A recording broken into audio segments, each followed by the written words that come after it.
Start करते हैं आज का लेक्चर सूडो फोर्स। तो सूडो का मतलब क्या होता है बच्चों? सूडो का मतलब ही नकली होता है। मतलब हम बात करने वाले नकली फोर्स की। Pseudo force is equal to minus m into ए। आप लोग सर इतना डिफिकल्ट क्यों करा रहे हो? इसको तो आप एक स्टेप में पहले भी बता सकते थे। यस, मैं पहले बता सकता था, मैंने नहीं बताया बिकॉज अभी अगला जो सवाल करेंगे जो कि एडवांस का लेवल है, उसके लिए बिना इसके संभव ही नहीं है। हाय बच्चों, आज का लेक्चर है सूडो फोर्स और सूडो फोर्स का डर। अगर आपको लगता है तो इस वीडियो को अंत तक देखना और 6 क्वेश्चंस के थ्रू मैं आपका डर हमेशा के लिए दूर कर दूंगा। ये मेरा प्रॉमिस है। तो प्लीज इस वीडियो को अंत तक देखना, पेन कॉपी लेके बैठो। और अगर जेई एडवांस की तैयारी या आईआईटी जाने का सपना आपका सच्चा है तो इस वीडियो को पूरा पूरा देखोगे, क्योंकि इस वीडियो में मैं बेसिक से आपके डेप्थ को आपके कॉन्सेप्ट्स को इंक्रीज करूंगा। और अगर ये वीडियो अंत तक देखोगे तो डेफिनेटली आप सूडो फोर्स के किसी भी टाइप के क्वेश्चन, चाहे वो एडवांस का हो, ओलंपियाड को, आप किसी को भी ट्राई कर सकते हो and you will feel very very confident. ठीक है बच्चों, तो हम उसमें कॉन्सेप्ट जो कवर करने वाले हैं, ये 4 मेजर कॉन्सेप्ट्स है। फ्रेम ऑफ रेफरेंस की हम बात करेंगे, रिलेटिव एक्सीलरेशन की बात करेंगे क्योंकि रिलेटिव मोशन की पहले बात कर चुके हैं, रिलेटिव वेलोसिटी की बात कर चुके हैं। आज हम रिलेटिव एक्सीलरेशन की बात करेंगे। फिर हम लिफ्ट वाले केसेस की बात करेंगे जहां पे लिफ्ट ऊपर नीचे मूव कर रहा है, तो उस केसेस में एपरेंट वेट, एक्चुअल वेट क्या होता है। और यहां तक तो आपका जेईई मेन का लेवल या नीट का लेवल होता है। बट इसके बाद जो हम लास्ट टॉपिक करने वाले हैं, जहां पे इंक्लाइन प्लेन खुद भी मूव करने लग जाएगा अगर उसके ऊपर ब्लॉक रखा हुआ है, तो वो एक जेईई एडवांस का कॉन्सेप्ट बन जाता है। और इसकी हम बात करने वाले हैं जब आप 15-20 मिनट इस वीडियो को देख लोगे, या फिर जिन बच्चों को लगता है कि पहले कॉन्सेप्ट अच्छे से आते हैं तो आप डायरेक्टली उस कॉन्सेप्ट पे मूव कर सकते हो जो कि ब्लॉक और इंक्लाइन वाले हैं। ठीक है, चलो स्टार्ट करते हैं आज का लेक्चर सूडो फोर्स। सबसे पहले सूडो का मतलब क्या होता है, अगर हम इसकी बात करें तो सूडो का मतलब क्या होता है बच्चों? सूडो का मतलब ही नकली होता है। मतलब हम बात करने वाले नकली फोर्स की। इसका मतलब है नॉट रियल। सूडो का मतलब होता है नॉट रियल। तो भाई ऐसा क्या हो गया कि नॉट रियल फोर्सेस की हमें जरूरत पड़ी? तो एक कहानी से स्टार्ट करते हैं। अभी तक आप में से कई बच्चे मेरे पहले 2 लेक्चर्स देख चुके होंगे जहां हम फ्री बॉडी डायग्राम की बात कर रहे थे, न्यूटन सेकंड लॉ की बात कर रहे थे। And you must be very confident कि भाई मुझे तो न्यूटन लॉ सब कुछ आ गया है, अब मैं कोई भी तरीके का सवाल कर सकता हूं। चलो देखते हैं। आपको ये सवाल दिया मैंने सॉल्व करने के लिए कि भाई इसमें टेंशन निकालना है, और आपको मैंने बोला कि भाई अब जमीन पे चले जाओ और यहां से आप ऑब्जर्व कर रहे हो, ये ग्राउंड है और ग्राउंड से ऑब्जर्व कर रहे हो, और आप बोलो आप इसके टेंशन को कैलकुलेट करो। यहाँ पे क्या दिया हुआ है, ये एक पेंडुलम है जो कि इक्विलिब्रियम में है और ये काट के अंदर है, काट मूव कर रहा है एक्सीलरेशन ए से। तो आप बोलोगे सर आपने जो भी 2 लेक्चर में सिखाया है मैं उसको अप्लाई कर देता हूं, मेरा आंसर आ जाएगा। चलो देखते हैं। तो आप क्या बोलोगे? आप बोलोगे भाई ये एक बॉब है, इस बॉब के ऊपर इधर की ओर टेंशन टी लगेगा, नीचे की ओर mg इस तरीके से लगेगा। और आपने सर बताया था कि अगर काट इधर मूव कर रहा है तो एक्सेलरेशन ऑफ दिस सिस्टम जो मैंने लिया, ये मेरा एक सिस्टम है, लेट्स से ये एक मेरा सिस्टम है और इस सिस्टम का जो एक्सेलरेशन है वो a है, आगे की ओर जा रहा है, मुझे ये पता है। तो अब आप सारे इक्वेशंस लगा दोगे। आप बोलोगे भाई इस डायरेक्शन में, वर्टिकल डायरेक्शन में कोई मोशन नहीं हो रहा है, तो आप टेंशन के कंपोनेंट्स इन दोनों डायरेक्शन में ले लोगे। तो वर्टिकल के साथ थीटा है, तो वर्टिकल के साथ थीटा है, तो ये वाला एंगल इज थीटा। तो आप बोलोगे भाई ये टी कॉस थीटा है, ये टी साइन थीटा है, और आप बोलोगे summation of all the forces in Y direction, ये तो 0 है क्योंकि ऊपर मूव नहीं कर रहा है, इक्विलिब्रियम में है तो पार्टिकल जो है ऊपर मूव नहीं कर रहा है। तो आप यहां पे बोल दोगे T cos theta minus M G is equal to 0, आप ये बोलोगे। और फिर T sine theta net force horizontal direction में लग रहा है और हॉरिजॉन्टल डायरेक्शन में एक एक्सेलरेशन भी आपको दिख रहा है, तो आप बोलोगे net force is equal to mass, जो इसका मास है मान लो m है और एक्सेलरेशन इसका a है, तो आप इस तरीके से डिफाइन कर दोगे। और ये हो गया sum of all the forces in the x direction is equal to mass, और यहाँ पे एक्सेलरेशन है a, तो आपने इससे इक्वेशन लिख दिया। तो इससे आपने 2 इक्वेशंस लिख दिए और दोनों को सॉल्व करने के बाद आप बोलोगे भाई t cos थीटा mg के बराबर है और t sin थीटा ये ma के बराबर है, और tan थीटा जो है, tan theta a by g के बराबर हो गया। दोनों को डिवाइड कर दिया तो tan थीटा आ गया, और अगर tan थीटा आ गया तो टेंशन भी आ जाएगा, बिकॉज अगर ये थीटा है, ये a हो गया, ये g हो गया tan थीटा से, और ये कितना हो गया, ये हो गया a square plus g square. तो टेंशन भी आप निकाल लोगे, tension is equal to mg upon cos theta. cos theta कितना होता है, ये होता है g अपॉन जो भी यहाँ पे दिया हुआ है under root of a square plus g square. तो यहाँ पे under root of a square plus g square ये कैंसिल हो गया, टेंशन आपका ये आ गया। तो आप दोनों केसेस आप आराम से सॉल्व कर लोगे। ठीक है, यहां तक कोई दिक्कत है किसी को भी? नहीं है ना? यहां तक समझ में आ गया कि भाई ग्राउंड से मुझे अगर सॉल्व करना है तो 2 इक्वेशंस लिखूंगा, जो भी आपने अभी तक पढ़ा है वो उसके हिसाब से मैं सॉल्व कर लूंगा। नाउ लेट्स से अगर मुझे इस चीज को काट के अंदर मैं अब आपको ये क्वेश्चन जो है इस तरीके से फ्रेम करता कि भैया अब तुम ना तुम्हारा ये पूरा ढका हुआ है, तुमको कुछ आइडिया नहीं है कि कार्ड मूव कर रहा है कि नहीं कर रहा है, और तुम इस कार्ड के अंदर चले गए, ठीक है, तुम इस कार्ड के अंदर से अब ऑब्जर्व कर रहे हो और तुम्हारा केस जो है अब इस कार्ड के अंदर है। अब तुम बोलोगे सर ये बताओ कि मेरे को पता ही नहीं कि एक्सेलरेट कर रहा है कि नहीं कर रहा है, अब मैं क्या करूं, मुझे तो दो ही इक्वेशन दिख रहे हैं। अगर आप यहाँ पे जाओगे तो आप अब कार्ड के अंदर बोलोगे भाई टेंशन है, ये mg है, ये आप कार्ड के अंदर की कहानी है, ठीक है, आप यहां से ऑब्जर्व कर रहे हो। आप बोलोगे सर अभी इसके अगर मैं फोर्सेस का कंपोनेंट करूं तो यहाँ पे ये आएगा t cos थीटा और इस साइड आएगा ये t sin थीटा। यहां तक तो समझ में आ गया। t cos थीटा mg के बराबर है, ये भी समझ में आ गया, क्योंकि सर यहाँ पे ये पार्टिकल जो है इक्विलिब्रियम में दिख रहा है, तो आप लिख दोगे कि t cos थीटा mg के बराबर है। अब t sin थीटा किसके बराबर करूं, ये समझ में नहीं आ रहा है, क्योंकि आपको क्या दिख रहा है, जैसे ही आप कार्ट के अंदर गए आपको दिख रहा है एक पेंडुलम ऐसा लटका हुआ, एंड एकदम से आप सरप्राइज हो जाओगे कि भाई ऐसे कैसे हो सकता है, मुझे पता ही नहीं है कार्ट मूव कर रहा है नहीं कर रहा है, और ये पेंडुलम ऐसे कैसे लटका रह सकता है, मतलब ये ऐसे कैसे रहेगा, इसके ऊपर कोई ना कोई फोर्स तो होना चाहिए, क्योंकि सर ने बताया था for a particle to be in equilibrium, हमने क्या बोला था, अगर पार्टिकल इक्विलिब्रियम में है तो नेट फोर्सेस एक्स में भी वाई में भी हर डायरेक्शन में नेट फोर्स क्या होना चाहिए, जीरो होना चाहिए। तो ट्रांसलेशनल इक्विलिब्रियम में है तो नेट फोर्स जो है वो जीरो होना चाहिए।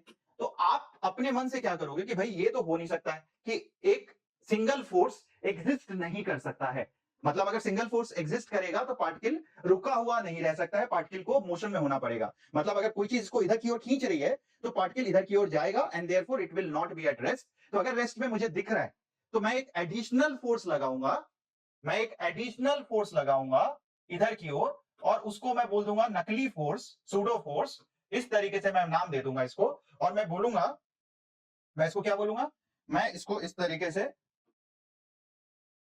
मैं अब यहां पे लिखूंगा टी साइन थीटा माइनस नकली force is equal to zero, क्योंकि अब मुझे यहां पे एक मैंने फोर्स लगा दिया ताकि एक्स में भी और वाई में भी दोनों में ही इक्विलिब्रियम हो। और ऐसे फोर्स को जब आप कंपेयर किया आपने, तो आपने बोला कि भाई ये जो सूडो फोर्स है ये किसके बराबर आया, जब आपने ग्राउंड से कंपेयर किया तो this pseudo force was equal to mass into acceleration, and this my dear students is the introduction to frame of reference. मतलब अगर मैं अब यहां पे पूरी चीज को, पूरी कहानी को एक बार फिर से रिवाइज कराऊं आपको, तो हमने क्या बोला, हमने बोला फ्रेम ऑफ रेफरेंस, सबसे पहले आपने ग्राउंड से चीजों को देखा, उसको हम बोलते हैं इनर्शियल फ्रेम। जनरली ग्राउंड भी नहीं होता है, इनर्शियल फ्रेम, इसका मतलब है जिस भी फ्रेम का रेफरेंस एक्सेलरेशन जो है ये जीरो होगा उसको हम इनर्शियल फ्रेम की बात करते हैं, मतलब कि जो चीज या तो रुका हुआ है या कांस्टेंट वेलोसिटी से मूव कर रहा है उसको हम इनर्शियल फ्रेम बोलते हैं। Ground for all practical purposes, क्योंकि वो भी घूम रहा होता है ओमेगा से, तो वो इनर्शियल नहीं होता है, लेकिन प्रैक्टिकल पर्पसेस के लिए हम उसको इनर्शियल मान लेते हैं, क्योंकि जो उसका एक्सेलरेशन होता है उसको आप नॉर्मल एक्सेलरेशन से कंपेयर करोगे तो बहुत ही छोटा है और एरर बहुत कम होता है, इसलिए ग्राउंड को लोग इनर्शियल फ्रेम मान लेते हैं। तो इनर्शियल फ्रेम क्या हो गया, जिसका एक्सेलरेशन जीरो है उसको हम इनर्शियल फ्रेम बोलते हैं। और अगर एक ऐसा फ्रेम, जैसे अभी इस केस में आपने देखा कार्ट के केस में, कि अगर एक ऐसा फ्रेम जिसका एक्सेलरेशन जीरो नहीं है, नॉन इनर्शियल फ्रेम कहलाता है। एक ऐसा फ्रेम जिसका एक्सेलरेशन जीरो नहीं है, एक्सेलरेशन जीरो नहीं है, उसको हम नॉन इनर्शियल फ्रेम बोलते हैं। और जैसे ही आप नॉन इनर्शियल फ्रेम में चले जाते हो, अभी आपने देखा ना पिछले वाले केस में कि जैसे ही आप कार्ट के अंदर चले गए, ये कहानी कहां पे थी, कार्ट के अंदर की थी, तो जैसे ही आप वहां पे चले गए आपको एक एडिशनल फोर्स लगाना पड़ता है जिसको हम सूडो बोलते हैं, नकली फोर्स। क्या आपने ये सवाल ग्राउंड से सॉल्व किया, हाँ बिल्कुल सॉल्व कर लिया, आपको सूडो फोर्स की जरूरत ही नहीं थी अगर आप उस फ्रेम में नहीं जाते। लेकिन कई बार प्रॉब्लम को आसान करने के लिए, इजी करने के लिए हम सूडो फोर्स लगाते हैं, एक नकली फोर्स को लगाते हैं। किस फ्रेम में, जब भी आप एक ऐसे फ्रेम में जाओगे जो कि खुद एक्सेलरेट कर रहा है, वहां पे आपको एक एडिशनल फोर्स लगाने की जरूरत होगी जिसको हम सूडो बोलते हैं। एंड नाउ इसका मतलब ये हो गया कि वेन एवर, मैं लिख भी देता हूं यहां पे, whenever we choose a non inertial frame,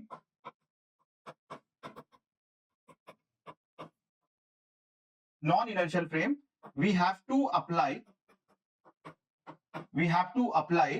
a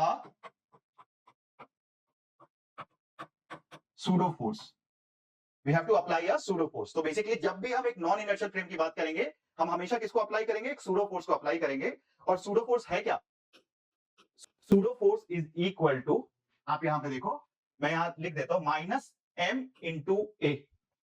अब m क्या है, m is mass under observation, या आप ये बोल दो कि मास हो गया या फिर सिस्टम हो गया, जो भी आपने सिस्टम डिफाइन किया, सिस्टम अंडर ऑब्जर्वेशन, जो भी आपने किया उसका मास कितना है, जो भी मास आप ऑब्जर्व कर रहे हो, जो भी सिस्टम आप ऑब्जर्व कर रहे हो उसका मास इतना है, आप उसका मास लोगे, और this is acceleration of frame of reference, इसको FOR is frame of reference, तो acceleration of frame of reference. और एक नेगेटिव साइन भी लगाया है मैंने यहाँ पे, एक नेगेटिव साइन का मतलब ये हो गया, ये नेगेटिव साइन का मतलब है जिस डायरेक्शन में फ्रेम ऑफ रेफरेंस होगा उसके ऑपोजिट डायरेक्शन में आप सूडो फोर्स लगाओगे। जैसे पिछले वाले केस में काट आगे की ओर जा रहा था तो सूडो फोर्स आपको किधर लगाना पड़ा, देखो आप पीछे, अगर आप यहां देखोगे तो काट आगे की ओर जा रहा था तो सूडो फोर्स आपने किधर लगाया, उसके ऑपोजिट डायरेक्शन में। तो सूडो फोर्स इज अ नकली force which is applied only when you move to a frame of reference which is accelerating। तो एक ऐसे फ्रेम ऑफ रेफरेंस में जब आप मूव कर जाते हो जो कि एक्सेलरेट कर रहा होता है, उसमें आपको एक एडिशनल फोर्स लगाना होता है, एक नकली फोर्स लगाना होता है जिसको आप सूडो फोर्स बोलते हो, और वो सूडो फोर्स का डायरेक्शन किधर होता है, it is in the opposite direction to the frame of reference. ये चीज समझ में आया बच्चों? यहाँ पे ये डेफिनेशन देख लो, यहाँ पे एक बार फिर से इसको नोट कर लो, Fp which is the pseudo force is equal to minus, minus is important, minus का मतलब होता है it is in the opposite direction. तो मैं यहां पे लिख देता हूं, दिस मींस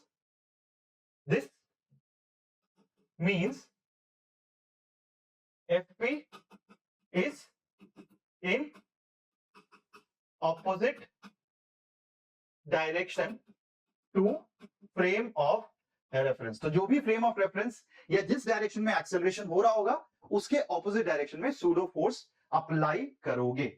अब सवाल ये आता है कि सूडो फोर्स की जरूरत भी है, तो मेरा आंसर तो ये है एज ए टीचर और स्पेशली एडवांस का टीचर, अगर मैं जेईई मेन की बात करूं तो हाँ सूडो फोर्स से बहुत आसानी से एक लाइन से क्वेश्चन आएगा, क्योंकि उसी टाइप का क्वेश्चन आएगा और वैसे जरूरत ही नहीं पड़ेगी सूडो फोर्स की। लेकिन अगर आप एडवांस की बात करते हो तो there are certain problems which becomes easier if you move into the relative frame of reference या फिर एक्सेलरेटिंग फ्रेम ऑफ रेफरेंस में जब आप चले जाते हो तो चीजें आसान हो जाती हैं। ठीक है, अब यहाँ पे बहुत सारे टर्म्स है, जैसे एच वर्मा में एक कॉन्सेप्ट यूज किया हुआ है कोरियोलिस का, ठीक है, specially rotating frame of reference की बात कर रहा है, बट अभी हम उसकी बात नहीं करेंगे। जब हम रोटेशन की बात करेंगे then will talk about Coriolis forces, और ऐसे फोर्सेस जो कि केवल और केवल, या ऐसे सूडो फोर्सेस, ऐसे नकली फोर्सेस जो केवल और केवल रोटेटिंग फ्रेम के अंदर आते हैं, तो हम उसकी बात केवल और केवल रोटेशन में ही करेंगे, जब घूम घूम मतलब जब आपको मतलब कॉन्सेप्ट्स या आपका कॉन्फिडेंस लेवल काफी बढ़ चुका होगा फिजिक्स में। ठीक है, तो यहां तक सबको समझ में आ गया। अब हम स्टार्ट करते हैं अपने पहले सवाल से। एक लिफ्ट है, इसके तीनों केसेस की बात करेंगे।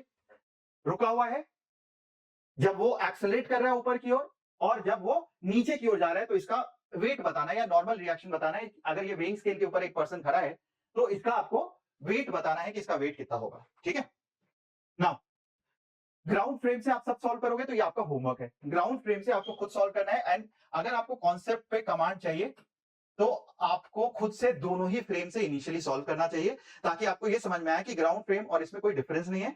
ग्राउंड फ्रेम से आप सारी चीजें सॉल्व कर सकते हो। ग्राउंड फ्रेम क्या बोलता है, जैसा फोर्स देखा पहले आप वो बता दो, जिस डायरेक्शन में एक्सेलरेशन है उसको लिख दो, net force is equal to mass into acceleration, वो लगा दोगे तो चीजें सॉल्व हो जाएंगी। This is what we have studied in Newton second law of motion. Now in lift frame, lift frame क्या हो गया, पहला केस।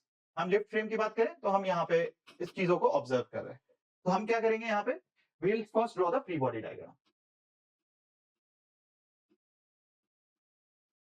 ठीक है, अब हमने यहाँ पे फ्री बॉडी डायग्राम, ऊपर की ओर नॉर्मल रिएक्शन, इधर mg, हमने ये दोनों फोर्सेस बना दिए इस पर्सन के ऊपर। ठीक है, नॉर्मल रिएक्शन क्या होगा, नॉर्मल रिएक्शन इसके ऊपर ये वेइंग स्केल लगा रहा है और यही आपको वेट देगा। तो पहला केस में कोई दिक्कत ही नहीं है, क्योंकि कोई फोर्स नहीं लग रहा, तो इक्विलिब्रियम में है। और आप क्या बोलोगे यहाँ पे, case one is equal to net force in the y direction is equal to 0, so n minus mg is equal to 0। so n किसके बराबर हो गया, mg के बराबर हो गया। मतलब अगर रुका हुआ है तो n किसके बराबर है, mg के बराबर है। ये सबको क्लियर है, n mg के बराबर है अगर लिफ्ट रुका हुआ है। अब हम चलते हैं सेकंड केस में। ठीक है, केस टू क्या बोलता है, लिफ्ट ऊपर की ओर एक्सेलरेट कर रहा है, मतलब अब आपको एक सूडो फोर्स लगाना होगा जो एक्सेलरेशन के ऑपोजिट डायरेक्शन में होगा। तो अब आप क्या करोगे, अब आप बोलोगे कि यहां पे सर एक एडिशनल फोर्स इस पर्सन के ऊपर लगेगा जिसको हम सूडो फोर्स बोल देते हैं। और सूडो फोर्स क्या था, सूडो फोर्स हमने डायरेक्शन बना दिया, तो अब मुझे प्लस माइनस करने की जरूरत नहीं है। जैसे इस केस में जो मैंने माइनस लिखा था, ये केवल बताने के लिए था कि भाई ये ऑपोजिट डायरेक्शन में किसके, एक्सेलरेशन के। लेकिन अगर आपने डायग्राम बना दिया, यहाँ पे डायग्राम बना दिया, तो आपने मान लिया कि भाई एक्सेलरेशन के ऑपोजिट डायरेक्शन में, तो सेकंड केस में क्योंकि लिफ्ट ऊपर की ओर जा रहा था, तो सूडो फोर्स आपने किधर लगा दिया, नीचे लगा दिया। आप केवल मैग्नीट्यूड की बात करोगे, ठीक है, ये चीज क्लियर है कि आपने एक बार माइनस केवल और केवल डायरेक्शन के लिए था, और माइनस आपने एक बार डायरेक्शन बना दिया इसका, तो ऑब्वियसली अब आपको माइनस लिखने की जरूरत नहीं है, इट ओनली मैग्नीट्यूड की हम बात करेंगे। और अब इसके ऊपर जो फ्री बॉडी डायग्राम होगा वो क्या होगा, अब फ्री बॉडी डायग्राम इसके ऊपर एन इधर की ओर, mg नीचे की ओर, और एक सूडो फोर्स जिसका वैल्यू कितना होता है, मास इन इसका mass under observation into acceleration of the frame of reference. तो जो भी एक्सेलरेट कर रहा होगा, लिफ्ट ए से एक्सेलरेट कर रहा है, तो उसका एक्सेलरेशन लगाएंगे किधर की ओर, एक्सेलरेशन के ऑपोजिट डायरेक्शन में। तो ये आ गया। अब आप बोलोगे सर अब मेरे लिए तो ये हमेशा रेस्ट पे है, और ऐसा क्यों करते हैं, क्योंकि इसके रेस्पेक्ट में ये चीज हमेशा रेस्ट पे है, इसके हिसाब से ये रुका हुआ है, तो इसीलिए आपने एक एडिशनल फोर्स लगाया। आप बोलोगे अभी भी मुझे ये रुका ही हुआ दिख रहा है, एंड देयरफॉर नेट फोर्स अभी भी 0 है, और मैंने एडिशनल फोर्स एक लगा दिया, तो अब मैं आराम से इसमें इक्वेशन लिख सकता हूं, n minus mg minus ma is equal to 0, and therefore n is equal to mg plus a।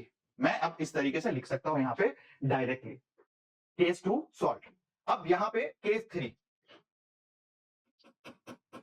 Case 3 क्या बोलता है, अगर लिफ्ट नीचे की ओर जा रहा है, तो अब आप क्या करोगे, फ्री बॉडी डायग्राम बनाओगे, और आप बोलोगे फ्री बॉडी डायग्राम इस तरीके से बनेगा सर कि भाई ऊपर नॉर्मल रिएक्शन, इधर mg, और चूंकि लिफ्ट किधर जा रहा था, लिफ्ट नीचे जा रहा था, तो आप एक सूडो फोर्स लगाओगे। वो सूडो फोर्स का डायरेक्शन किधर होगा, वो सूडो फोर्स का डायरेक्शन जो होगा वो ऊपर की ओर होगा, and therefore now you will say that net force अभी भी 0 है, एंड नेट फोर्स चूंकि 0 है, तो अब आप इक्वेशन लिख दो यहां से, क्या आएगा, n plus fp minus mg is equal to 0, and n is equal to, n किसके बराबर हो गया, mg माइनस fp की वैल्यू कितनी थी, ma, and therefore it is equal to mg minus a।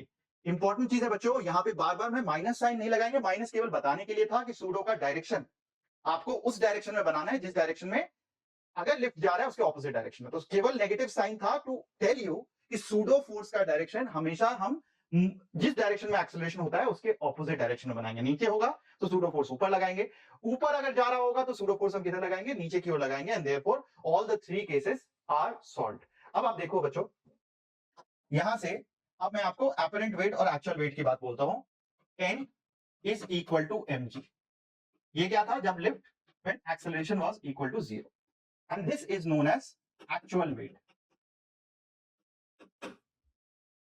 Second case था n is equal to m g plus a, and चूंकि यहां पे वेट बढ़ गया, mg पहले था उसमें आपने m ऐड कर दिया, तो ये वेट बढ़ गया। ये कब था, जब एक्सेलरेशन, आप देखो सेकंड केस में आपका वेट बढ़ गया when acceleration was in the upward direction, and this is known as apparent. जो आपको दिखता नहीं है एपरेंट वेट, मतलब वो इसकी वजह से हुआ क्योंकि लिफ्ट एक्सेलरेट कर रहा था। और आपने ऑब्जर्व भी किया होगा कि जब लिफ्ट ऊपर जाता है या कई बार फ्लाइट में अचानक से आपको वेटलेसनेस फील होता है, जब फ्लाइट बिल्कुल नीचे आ रहा होता है ऐसा, क्योंकि जब भी कोई चीज नीचे आती है तो आपको हल्का फील होता है, नॉर्मल रिएक्शन कम हो जाता है, और जब कोई चीज ऊपर जा रही होती है तो आपको हैवी फील होता है क्योंकि नॉर्मल रिएक्शन बढ़ जाता है, एंड दैट जो फील होता है उसको हम एपरेंट बोलते हैं, जो फील होता है उसको हम एपरेंट बोलते हैं। तो एक्चुअल वेट mg था, लेकिन चूंकि आप एक ऐसे फ्रेम में गए जो कि एक्सेलरेट कर रहा था ऊपर की ओर, तो आपको लगा कि आपका वेट बढ़ गया है, और अगर आप उसी फ्रेम में, उस फ्रेम में आपको हल्का भी लगेगा कब, जब एक्सेलरेशन नीचे की ओर जा रहा होगा, और ये भी क्या हो गया, apparent wait. Apparent wait is when you move into the frame of reference जो कि एक्सेलरेट कर रहा होता है, उस समय जो वेट आता है उसको हम एपरेंट वेट बोलते हैं। जो आपको महसूस या फील हो रहा होता है उसको हम एपरेंट वेट बोलते हैं। ठीक है, यहां तक क्लियर है सबको। सूडो फोर्स चमका कि सूडो फोर्स एक नकली फोर्स होता है, वो तभी लगता है जब हम एक ऐसे फ्रेम का इस्तेमाल करते हैं जो कि खुद भी एक्सेलरेट कर रहा होता है, और उस फ्रेम में एक एडिशनल फोर्स लगाना होता है जो फ्रेम के ऑपोजिट डायरेक्शन में होना चाहिए। अगर फ्रेम ऊपर एक्सेलरेट कर रहा है तो सूडो फोर्स नीचे लगेगा, फ्रेम अगर नीचे एक्सेलरेट कर रहा है तो सूडो फोर्स ऊपर की ओर लगेगा। यहां तक सबको क्लियर हो गया? ठीक है, परफेक्ट। अब लिफ्ट में ही एक और केस करते हैं। ये केस कई बार जेई में, नीट में भी आया हुआ है कि भाई इंक्लाइन प्लेन है, उसके ऊपर एक ब्लॉक रखा हुआ, और यहां पे मैं रिलेटिव एक्सेलरेशन को भी इंट्रोड्यूस करूंगा। ग्राउंड फ्रेम से आप खुद सॉल्व कर सकते हो, बट ग्राउंड फ्रेम में एक चीज मैं बताऊंगा, रिलेटिव एक्सीलरेशन किस तरीके से लगाते हैं ना।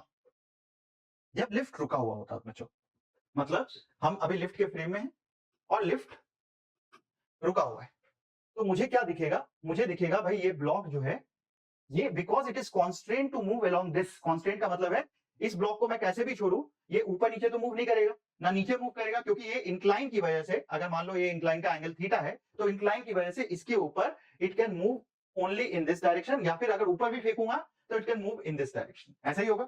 सिंपली रख दिया तो इधर ही जाएगा, और अगर सिंपली अगर मैंने इसको ऊपर की ओर मूव किया तो ये ऊपर की ओर बट इंक्लाइन के डायरेक्शन में ही जाएगा, because it is constraint by this incline का एंगल, इसकी वजह से ये कॉन्स्ट्रेंट है इस पे मूव करने के लिए, मतलब कि ये मजबूर है, कॉन्स्ट्रेंट का मतलब है मजबूर होता है किसी चीज की वजह से इस डायरेक्शन में मूव करने के लिए। जैसे आप मजबूर हो जेई की तैयारी करने के लिए, बिकॉज शायद वो आपका ड्रीम है, शायद वो पेरेंट्स का ड्रीम है, शायद दोस्तों का ड्रीम है, किसी वजह से तो मजबूर हो आप जेई एडवांस की तैयारी करने के लिए, आईआईटी की तैयारी करने के लिए। आपका ड्रीम है तो बिल्कुल ठीक है, मजबूर नहीं हो, देयर इज नो कॉन्स्ट्रेंट।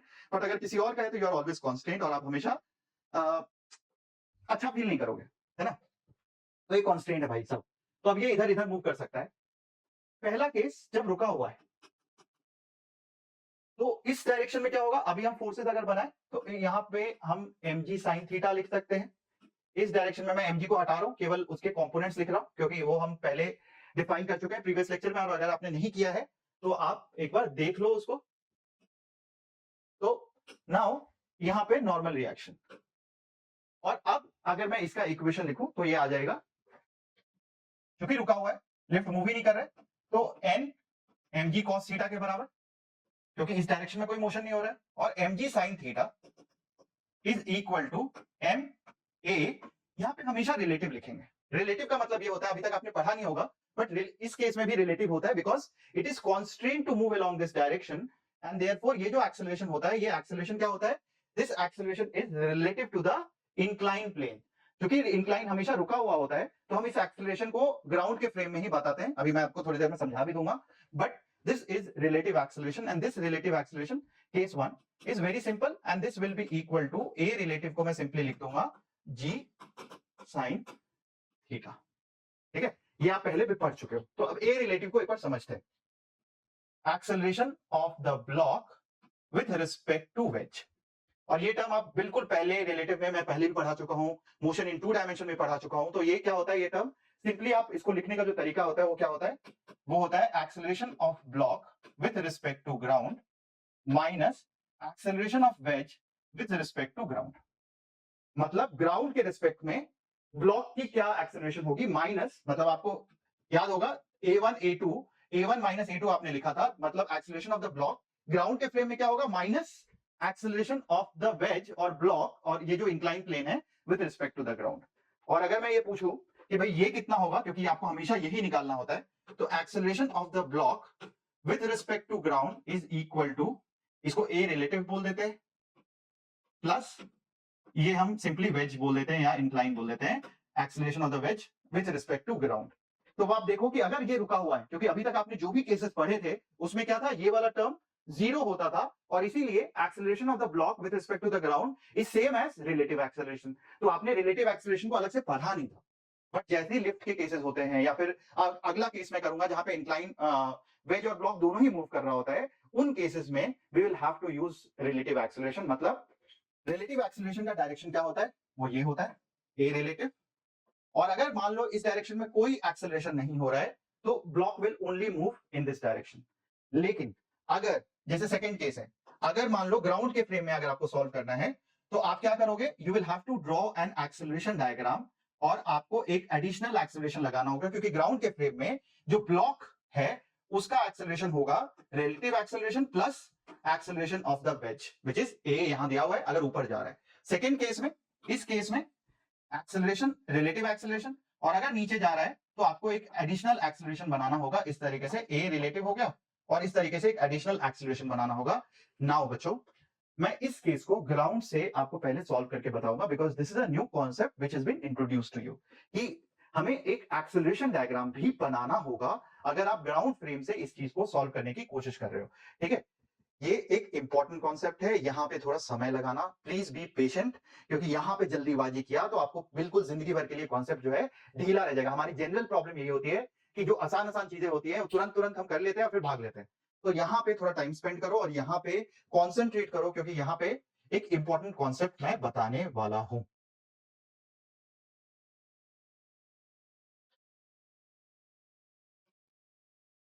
ये ब्लॉक है, अभी हम केवल ग्राउंड से बात कर रहे हैं, फिर हम लिफ्ट से बात कर लेंगे, ग्राउंड फ्रेम से। और ये चीज ऊपर की ओर मूव कर रही है एक्सेलरेशन ए से। तो अब ये तो फिक्स्ड है, ये इंक्लाइन इज फिक्स्ड, और ये पूरा सिस्टम जो है ऊपर की ओर मूव कर रहा है ए एक्सेलरेशन से। तो अब आप क्या करोगे, सबसे पहले फ्री बॉडी डायग्राम। तो न्यूटन लॉ क्या बोलता है, हमने पहले भी पढ़ा हुआ है कि भाई इस ब्लॉक का फ्री बॉडी डायग्राम बना लेते हैं। इस ब्लॉक का फ्री बॉडी डायग्राम कहता है इस डायरेक्शन में mg cos थीटा, इस डायरेक्शन में mg sin थीटा, इस डायरेक्शन में नॉर्मल रिएक्शन। ये हमारा फ्री बॉडी डायग्राम हो गया। This is my first step to solve any complicated problem. The first step is to draw the free body diagram. तो हमने फ्री बॉडी डायग्राम बना लिया, यहां पे मैंने लिख भी दिया ड्रॉ फ्री बॉडी डायग्राम। तो पहला स्टेप तो आपका ये क्लियर हो गया। सेकेंड इज आपको एक्सेलरेशन डायग्राम बनाना होगा। एक्सेलरेशन डायग्राम का मतलब ये हो गया कि आपको ग्राउंड के रिस्पेक्ट में एक्सेलरेशन क्या होगा। तो अगर ये रुका हुआ होता तो क्या होता, केवल इस डायरेक्शन में एक्सेलरेशन होता है, जिसको आप बोलते हैं ए रिलेटिव। मतलब अगर ये रुका हुआ होता, ये चीज पूरी रुकी हुई होती, तो इसका एक्सेलरेशन किधर होता, इसका एक्सेलरेशन इधर की ओर होता, और आपने ये बना लिया। और आप इसमें एक और एक्सेलरेशन ऐड करोगे, अगर ये ऊपर जा रहा है तो देन ग्राउंड के रिस्पेक्ट में एक्सेलरेशन डायग्राम इस ब्लॉक का ये हो जाएगा।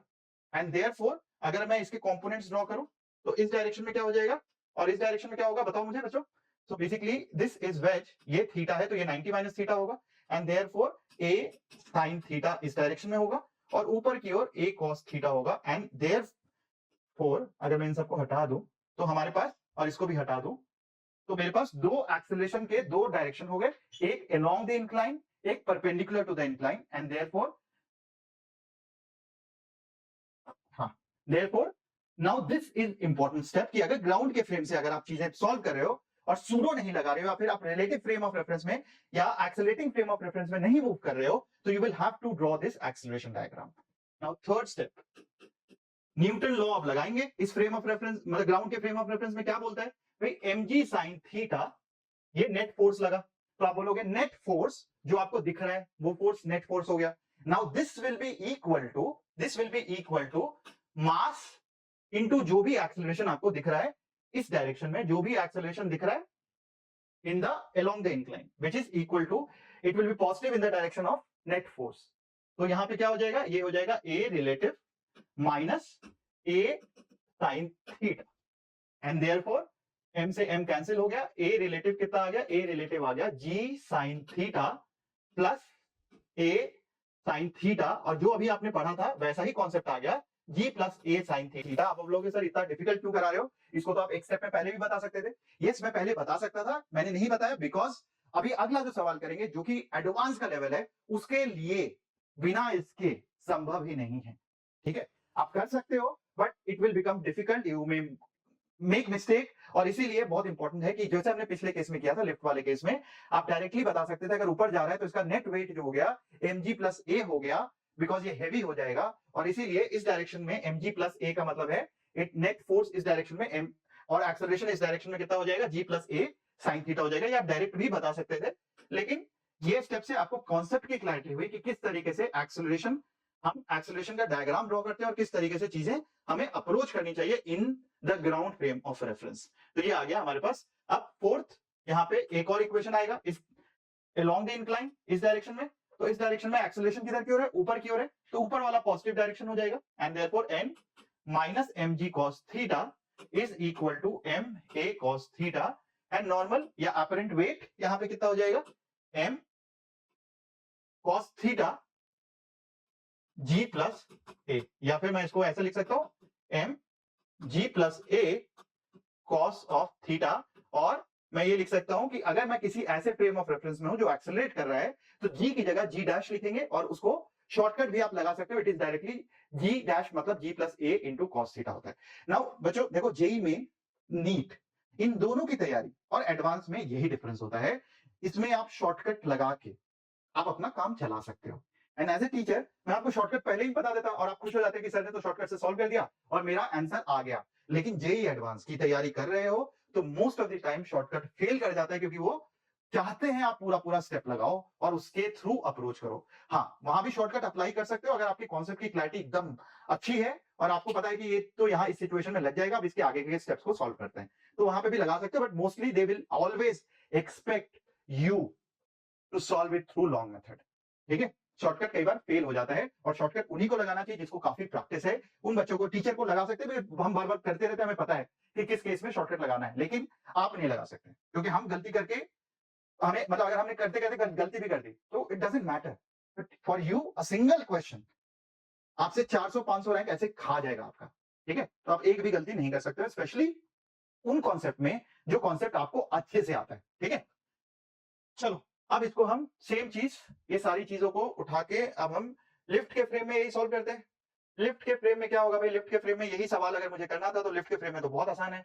लिफ्ट इसीलिए सूडो करते हैं, मैं आपको ये डिफरेंस भी पता चल जाएगा कि भाई ये ब्लॉक था, इधर की ओर mg साइन थीटा था, इधर mg कॉस थीटा है और इधर की ओर नॉर्मल रिएक्शन है। लिफ्ट के फ्रेम में आप क्या बोलोगे, लिफ्ट अगर ऊपर जा रहा है तो आप एक नीचे की ओर सूडो फोर्स लगाओगे और इसकी वैल्यू कितनी हो जाएगी, m into mass under observation and acceleration of the frame of reference.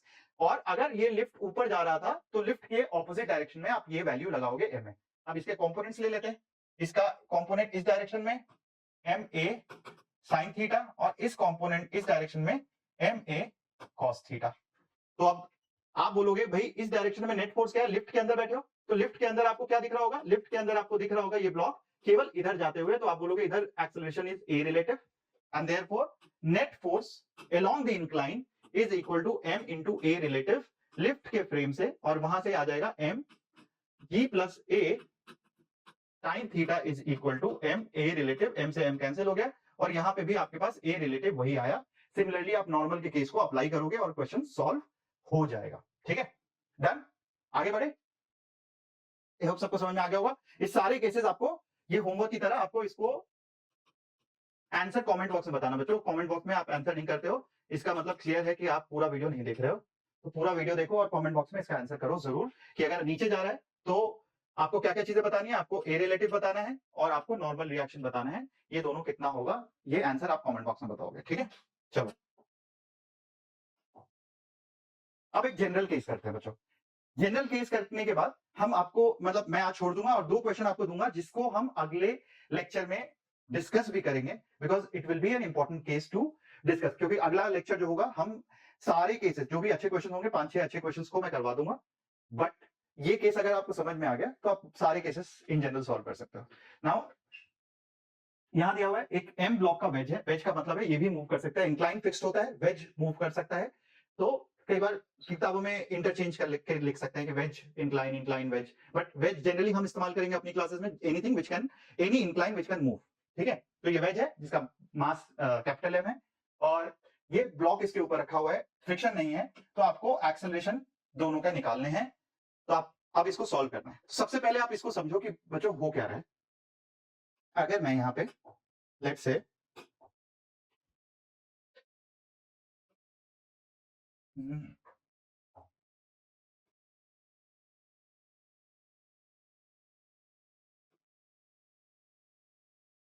ठीक है, अब आप देखो यहां पे हो क्या रहा है। अगर मैं बोलता कि ये ब्लॉक रुका हुआ है, ये ब्लॉक रुका हुआ है, जो वेज है, सॉरी वेज रुका हुआ है, तो वेज रुका हुआ का मतलब क्या है, ये ब्लॉक जो है इसके ऊपर इधर की ओर स्लाइड करता, मतलब कुछ देर के बाद ये ब्लॉक यहां आ जाता इस तरीके से, कुछ देर के बाद ये ब्लॉक यहां आ जाता इस तरीके से।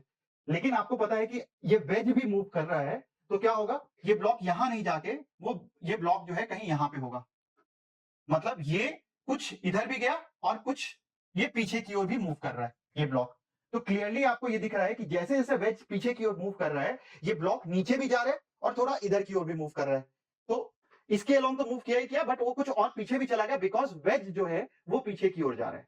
एंड देयरफॉर यहां पे हम अगर ग्राउंड फ्रेम से सॉल्व करते हैं इस चीज को, तो मुझे रिलेटिव एक्सेलरेशन लगाना पड़ेगा। रिलेटिव एक्सेलरेशन का मतलब है इस ब्लॉक का वेज के रिस्पेक्ट में मोशन किधर था, वेज के रिस्पेक्ट में इसका मोशन जो है वो इधर की ओर था। ठीक है, वेज के रिस्पेक्ट में इसका मोशन इधर की ओर था, लेकिन क्योंकि वेज भी इधर की ओर मूव कर रहा है, वेज भी इधर की ओर मूव कर रहा है, तो हम वो भी इसके अंदर ऐड करेंगे, क्योंकि इसका जो डिस्प्लेसमेंट है, हम ये बोल सकते थे इसका displacement with respect to wedge, block का displacement with respect to wedge इधर की ओर था, लेकिन इधर की ओर मतलब अलोंग द इंक्लाइन था, और वेज क्योंकि इधर डिस्प्लेस कर रहा था, तो net displacement of the block is neither in this direction, neither in this direction, but in दोनों का जो भी रिजल्टेंट होगा उसके डायरेक्शन में इसका रिजल्ट, इसका नेट डिस्प्लेसमेंट होगा। और अगर डिस्प्लेसमेंट है तो मैं एक्सेलरेशन भी सेम चीज बोल सकता हूं कि रिलेटिव एक्सेलरेशन इधर की ओर हुआ, क्योंकि वेज इधर की ओर मूव कर रहा था, तो ब्लॉक का एक्चुअल एक्सेलरेशन ग्राउंड के रिस्पेक्ट में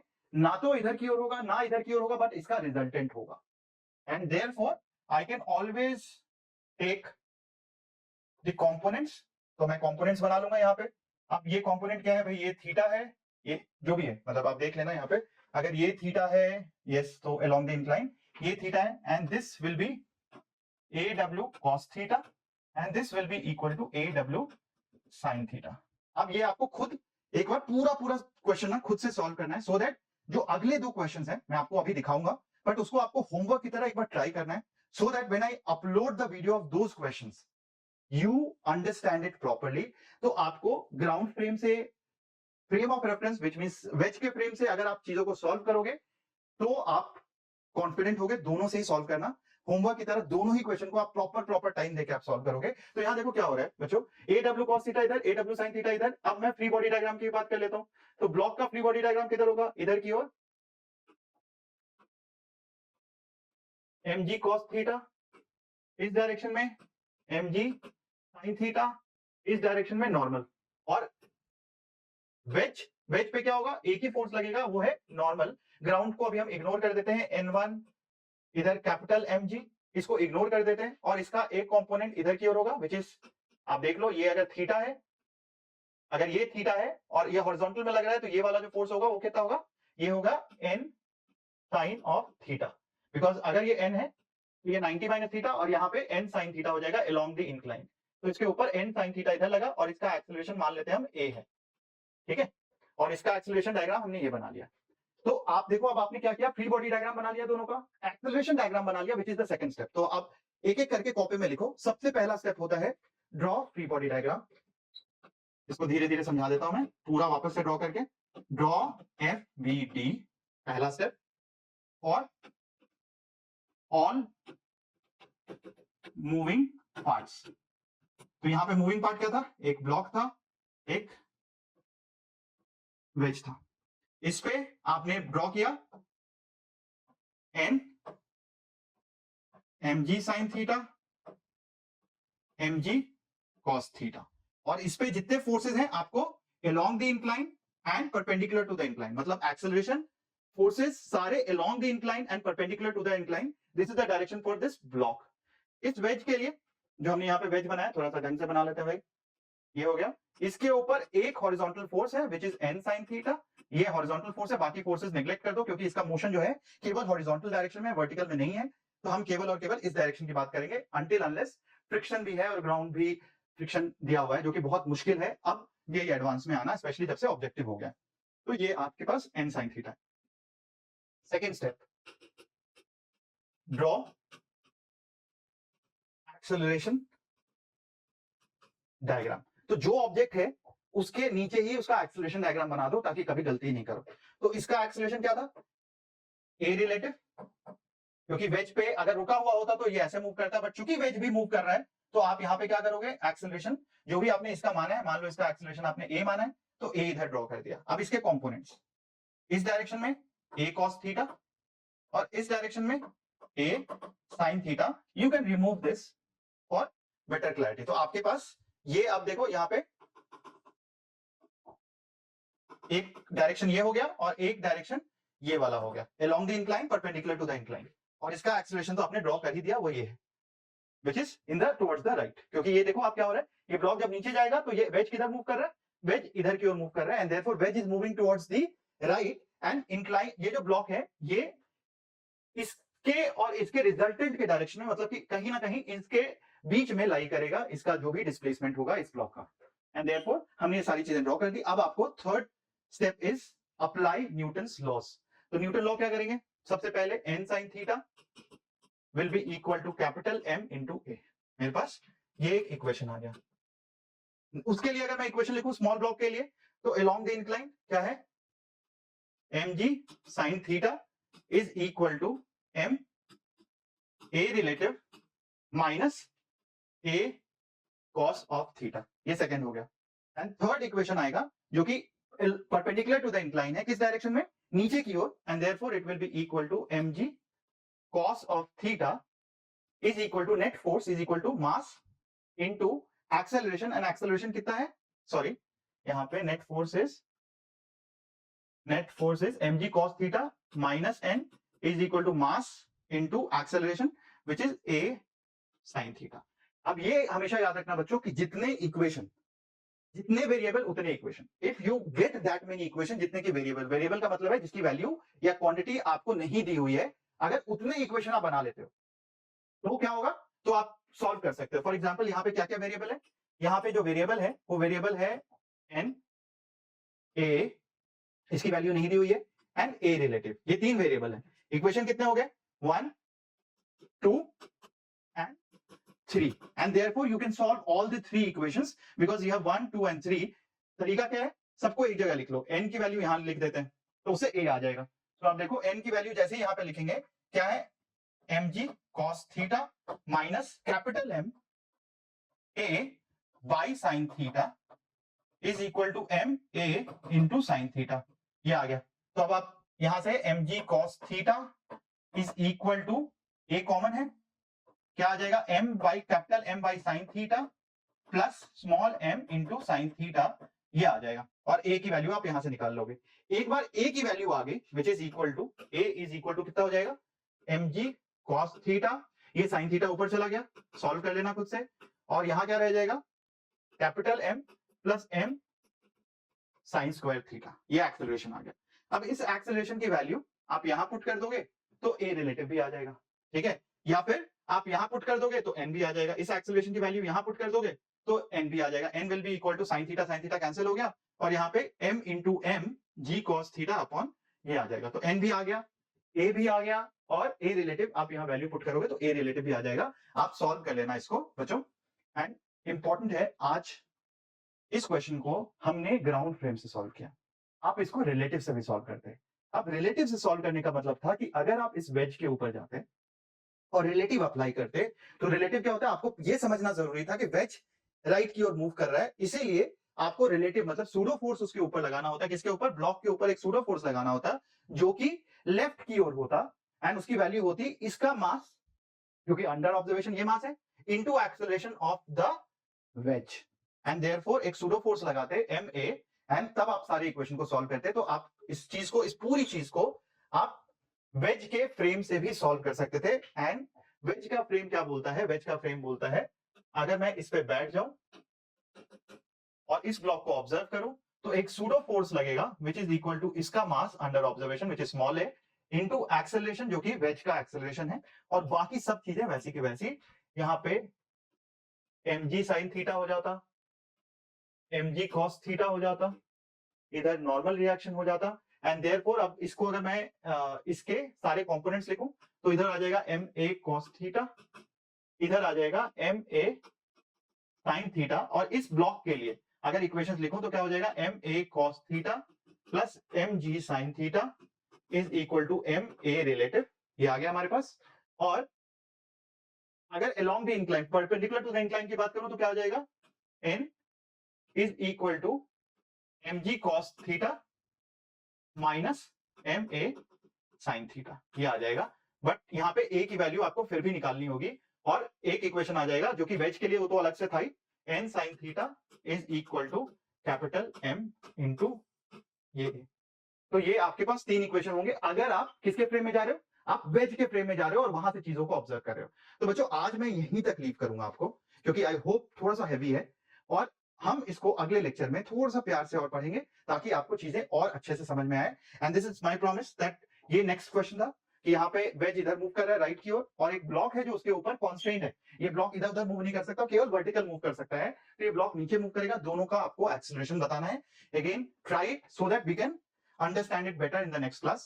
और ये एक बहुत इजी सवाल है, इसका आंसर तो आप कमेंट बॉक्स में दे सकते हो, and this can come in your JEE Main as well.